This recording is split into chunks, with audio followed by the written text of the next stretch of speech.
लगभग 50% लोग अपने लॉन्ग डिस्टेंस रिलेशनशिप में लोनली महसूस करते हैं। 22% ने तो ये माना कि उनने अपने पार्टनर पर एक ना एक बार चीट ज़रूर किया है।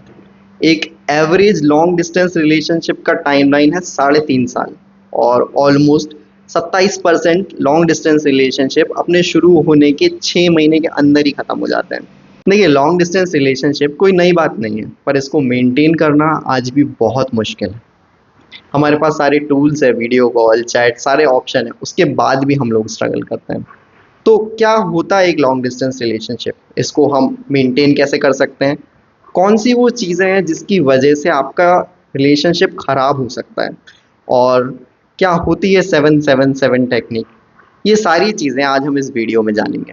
तो प्रॉब्लम में जाने से पहले हम ये समझते हैं कि कौन है वो लोग जो कि लॉन्ग डिस्टेंस रिलेशनशिप में हैं।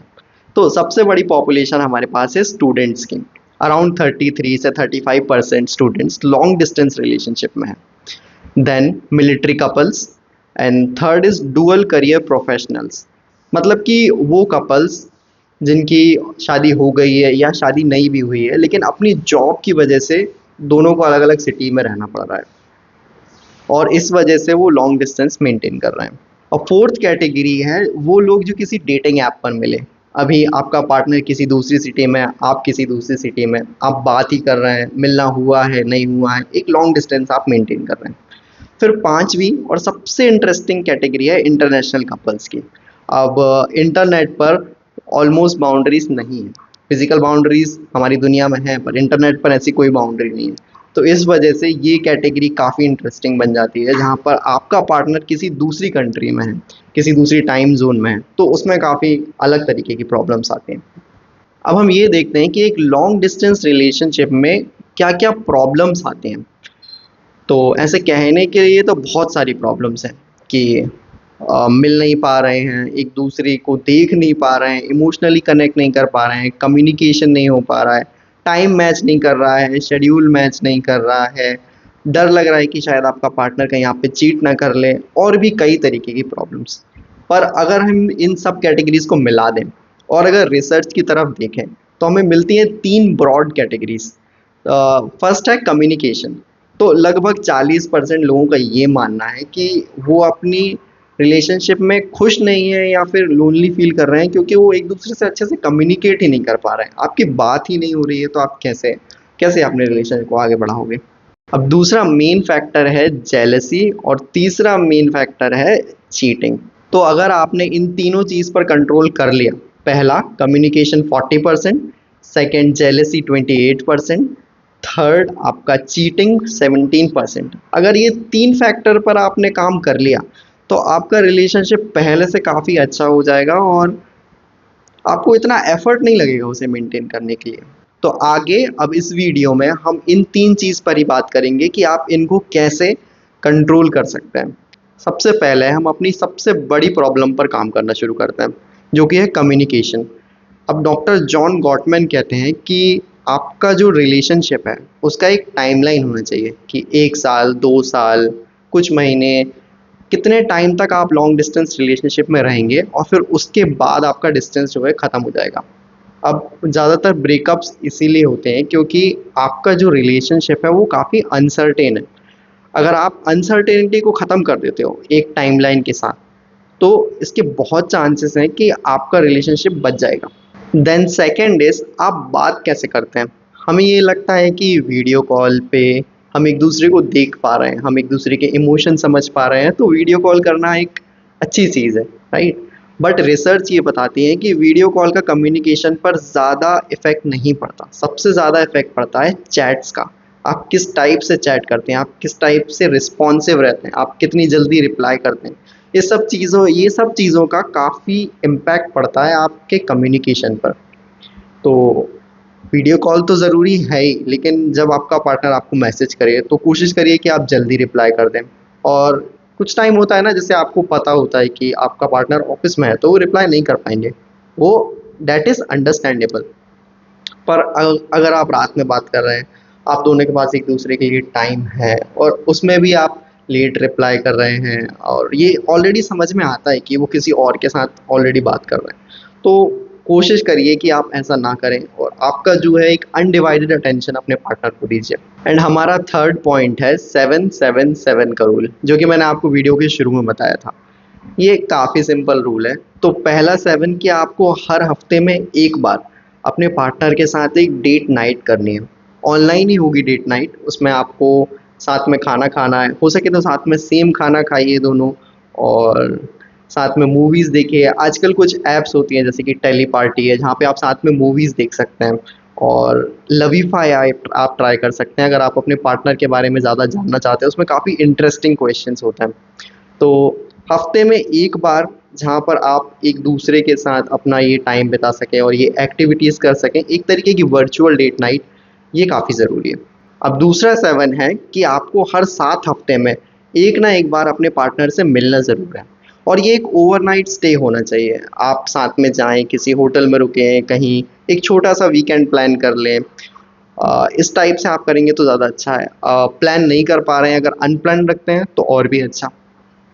पर लेकिन जो कपल्स हैं जो मिल नहीं पा रहे हैं, अब आपका पार्टनर किसी दूसरे देश में रहता है, अब आपको हर 7 हफ्ते में जाकर मिलना पॉसिबल नहीं है या फिर आपका बजट भी अलाउ नहीं करता। तो आप ये सारी चीज़ें जो आप साथ में करते हो उसको आप ऑनलाइन सिमुलेट कर सकते हो। जैसे कि साथ में उठना, साथ में ब्रेकफ़ास्ट बनाना, खाना खाना, मूवी देखना, मतलब कि आपका अनडिवाइडेड टाइम, जैसे कि 2 दिन मान लीजिए, 2 दिन के लिए आपका पार्टनर सिर्फ़ आपके साथ रहेगा। थोड़ा मुश्किल है ऑनलाइन करना, बट पॉसिबल हो सकता है। और आपका तीसरा 7 है कि आपको हर 7 महीने में एक ट्रैवल साथ में प्लान करना है। ये एक लॉन्ग ट्रैवल होगा, जैसे कि 5 दिन का, 7 दिन का, जितना भी टाइम आपको अलाउ करती है आपकी जॉब और जितना टाइम आप साथ में निकाल सकते हैं। पर मिलना ज़रूरी है और साथ में रहना ज़रूरी है। तो आप मिलकर किसी बीच लोकेशन पे जा सकते हैं, पहाड़ में जा सकते हैं, या फिर अगर आप वेकेशन पे नहीं भी जा पा रहे हैं तो कम से कम आप अपने पार्टनर के शहर में चले जाइए, उनके साथ कुछ टाइम स्पेंड कीजिए, कुछ ऐसी एक्टिविटीज़ कीजिए जो आपने पहले साथ में नहीं की थी। कुल मिला के करना ये है कि आपको अपने पार्टनर के साथ कुछ क्वालिटी टाइम, जहाँ पर सिर्फ आप दोनों हो, स्पेंड करना है। इतना कर लेंगे तो आप अपने रिलेशनशिप की सबसे बड़ी प्रॉब्लम, कम्युनिकेशन प्रॉब्लम को सॉल्व कर लेंगे। फिर हम आते हैं हमारी नेक्स्ट बिगेस्ट प्रॉब्लम पे, जो कि है जेलसी। अब मैंने काफ़ी सारी रिसर्चेस पढ़ी और इन सब में मुझे एक चीज़ बहुत कॉमन मिली कि जेलसी का मेन कारण है रिलेशनल अनसर्टेनिटी। मतलब कि भाई मैं तो अपने रिलेशनशिप में पूरी तरीके से इन्वेस्टेड हूँ, मैं अपना पूरा टाइम दे रहा हूँ, पर मुझे मेरे पार्टनर से वो रिस्पॉन्स ही नहीं मिल रहा। तो क्या वो अपना टाइम किसी और को दे रहा है?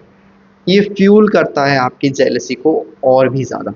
और मोस्ट ऑफ द टाइम आपको जो इन्फॉर्मेशन है वो अपने पार्टनर से डायरेक्टली नहीं मिलती, कहीं और से सुनी सुनाई बातें, कुछ आपने ओवर थिंक कर लिया, इस कारण से ये जो जेलसी है ये और बढ़ जाती है। अब जेलसी को सॉल्व करना बिल्कुल पॉसिबल है, और एक इसका सिंपल सॉल्यूशन है इफ़ेक्टिव कम्युनिकेशन। अब इसको मैं एक एग्जांपल से आपको समझाता हूँ। अब मान लो कि आप अपने पार्टनर के साथ एक जेलसी के आर्ग्यूमेंट में हैं, तो आपको डायरेक्ट सेंटेंस यूज़ करने हैं। ये नहीं बोलना कि आप ही मेरी दुनिया हो, आप ही मेरे लिए सब कुछ हो और आपके अलावा शायद मेरी लाइफ में कोई नहीं है। ये एक बहुत ही वेग सा स्टेटमेंट है। इसके अलावा अगर आप ये बोलेंगे कि मैं इस आदमी के साथ या इस पर्टिकुलर पर्सन के साथ इस टाइम पर इतने बजे लंच कर रहा था, क्योंकि ये मेरी बिज़नेस की रिक्वायरमेंट है, ये मेरी ऑफ़िस की रिक्वायरमेंट, मुझे ये करना पड़ेगा। तो ये सुनने में ज़्यादा अच्छा लगता है। और कई बार जब हम लॉन्ग डिस्टेंस रिलेशनशिप में होते हैं, तो हम अपनी ज़िंदगी का एक आइडियलाइज़ वर्ज़न शेयर करते हैं। मतलब कि हम अपने पार्टनर से बात करेंगे तो हम उन्हें सिर्फ अच्छी-अच्छी चीज़ बताएँगे, आज मैंने ये किया, आज मैंने ये किया, मेरी लाइफ में ये अच्छा हो रहा है, ये अच्छा हो रहा है। ये एक बहुत कॉमन प्रॉब्लम है। तो आपको अपनी ज़िंदगी का सिर्फ अच्छा पार्ट नहीं शेयर करना। आप ऐसा मानो कि अगर आपके पार्टनर आपके सामने होते, तो क्या आप उनको सिर्फ अच्छी बातें बता रहे होते? आप ये बताते कि मेरी इससे आज झगड़ा हुआ, मेरी इससे बनती नहीं है, मेरा बॉस मुझे ऐसे परेशान करता है, मेरी ज़िंदगी में ये प्रॉब्लम्स हैं। तो अपनी प्रॉब्लम्स को शेयर करो, अपनी बातें शेयर करो। अब जब आप अपनी प्रॉब्लम्स बताते हो, तो ये और भी रियलिस्टिक लगता है और इस वजह से आपका जो कनेक्ट है, जो बॉन्ड है, वो और स्ट्रॉन्ग हो जाता है। अब एक लॉन्ग डिस्टेंस रिलेशनशिप में आपके पास सिर्फ आपका हथियार है कम्युनिकेशन। आपको उसे मास्टर करना पड़ेगा अगर आपको एक अच्छा रिलेशनशिप चाहिए लॉन्ग टर्म के लिए। अब अगर आप इतना कर लेते हो तो आप अपने रिलेशनशिप की ज़्यादातर प्रॉब्लम्स ऑलरेडी सॉल्व कर चुके हो। सिर्फ आपका एक फैक्टर रह जाएगा, चीटिंग। अब चीटिंग के लिए ये समझो कि आपके पार्टनर का बिहेवियर आपके कंट्रोल में नहीं है, पर ऐसी कुछ टेक्निक ज़रूर हैं जिनको आप अप्लाई करके चीटिंग ना होने के, कि आपका पार्टनर आपके ऊपर चीट ना करे, इसके चांसेस ज़रूर कम कर सकते हो। अब चीटिंग का कारण ये नहीं है कि आपका पार्टनर किसी और की तरफ फिजिकली अट्रैक्टेड है। इन मोस्ट केसेस चीटिंग इसीलिए होती है कि आपके रिलेशनशिप में जो इमोशनल इंटिमेसी थी अब वो नहीं रही, तो आपका पार्टनर वो किसी और में ढूंढ रहा है। और इसकी एक बहुत अच्छी थ्योरी है जो डॉक्टर शिरली ग्लास ने दी थी। वो कहते हैं कि चीटिंग के दो मेन एलिमेंट होते हैं, एक विंडो और एक वॉल। अब आपके और आपके पार्टनर के बीच में एक ट्रांसपेरेंट विंडो है और आपके आसपास एक दीवार है जो कि आपको बाहर के लोगों से प्रोटेक्ट करती है। अब आपके और आपके पार्टनर के बीच में जो विंडो है वो बंद हो जाती है और वो विंडो किसी और के लिए खुल जाती है, तो चीटिंग होती है। अब इसको कंट्रोल करने के लिए आपको कुछ स्ट्रिक्ट मेजर्स लेने पड़ेंगे, जैसे कि कुछ लिमिट होना कि आपका जो पार्टनर है वो लेट नाइट किसी के साथ चैट ना करे। कुछ इम्पोर्टेंट है तो बात अलग है, बाकी कैजुअल फ्रेंड्स के साथ लेट नाइट चैट नहीं हो। और किसी के साथ जाना कहाँ तक अलाउड है, कहाँ जाना अलाउड नहीं है। अगर आप ये बाउंड्री सेट कर पाते हैं अपने रिलेशनशिप में, आई एम सेइंग कि कर पाते हैं, क्योंकि मेरे लिए ये पर्सनली पॉसिबल नहीं है इतनी रेस्ट्रिक्शन लगाना। अलग अलग टाइप के लोग हैं, अलग अलग टाइप की पर्सनैलिटीज़ हैं। अगर आपके लिए पॉसिबल है, आप ये रिस्ट्रिक्शंस लगा पा रहे हैं पॉजिटिवली, इससे आपके रिलेशनशिप पे इफेक्ट नहीं आ रहा, तो बिल्कुल आप ये रिस्ट्रिक्शंस लगाइए। इससे आपकी चीटिंग के चांसेस बहुत कम हो जाएंगे। तो अब जो भी मेजर्स मैंने आपको बताए, अगर आप इनको सक्सेसफुली इम्प्लीमेंट कर पाते हैं तो आपके लिए बहुत आसान हो जाएगा अपने लॉन्ग डिस्टेंस रिलेशनशिप को मेंटेन करना। और मेंटेन करना भी चाहिए, क्योंकि रिलेशनशिप आपकी ज़िंदगी का एक बहुत अच्छा हिस्सा है।